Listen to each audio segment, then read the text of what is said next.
ilalabas po natin si Catherine Bernardo dito sa kwentong ito. Hindi po siya kasali dito. Hindi po kasali si Catherine Bernardo, kaya huwag nating idamay yung tao dahil wala siyang kinalaman dito. Ayun, maliwanag. Ayon sa aming sources, si Daniel Padilla ay nananahimik. Biglang lumapit sa kanya si Kyle Echari. At meron silang pinag-usapan na parang tumigas yung salita nung Kyle kay Daniel. Tahimik si Daniel May umaali-aligid si JK Labajo. Si JK, panguso-nguso na para bang upakan mo na. Parang ganon. Ay, nagbaano na Meron, talaga. oo. Ang nangyari, nakita ni Richard Gutierrez yung ginagawa ng dalawa kay Daniel na nananahimik. Anong inaasahan mo na gagawin ni Richard? Natural, aawat, di ba? Natural, aawat siya. Oo. Aawat siya. Alam mong ginawa sa kanya ni JK Labajo? Bakit ka nandito? Sabi niya, ano gusto mo? Ay, hinamon ng tuntukan. Ang tapang. Si Richard Gutierrez. Mga kapatid, kailangan pa po ba naming ilarawan sa inyo kung gaano kagaling sa action scenes itong si Richard Gutierrez.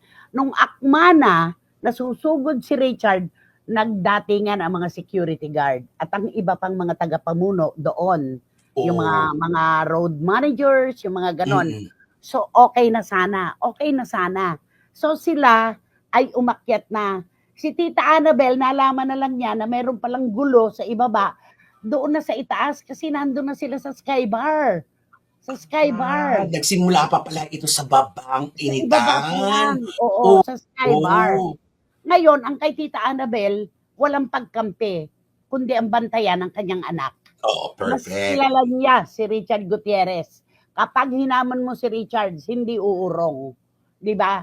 Pag hinamon mo si Richard talaga, hindi ka uurungan. Ngayon, umakyat si Piolo. Ano ang inaasahan ng ibang naroon? Naku, umakyat si Piolo. Susunod si Kyle at saka itong si JK. Di ba? Ganun yun tropa-tropa sila di ba? Grupo-grupo na to lumapit pa raw itong si Kyle kay Tita Annabel. At ang sabi, nagbisaya, idol ko po ang anak nyo. Idol ko po si Richard Gutierrez. Hindi naman siya kilala ni Tita Annabel. Ganun ba dong? Ganon. Hindi niya kilala kahit si Kyle, hindi niya kilala.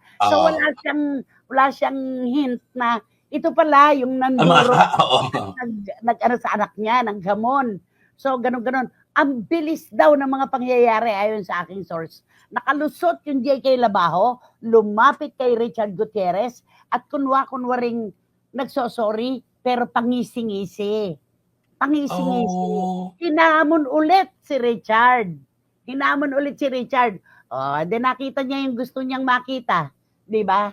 Nasa pool siya, sa may ulo. Ay, nagpang-abot talaga. Natural na off-balance pa nga si Richard. Si Tita Annabel nga, napaupo pa doon sa kanyang silya. Ang bilis ng pangyayari dahil tumakbo daw yung JK Labajo. Sumugod talaga. Nasa gasaan niya si Tita Annabel. Yun ang kwento.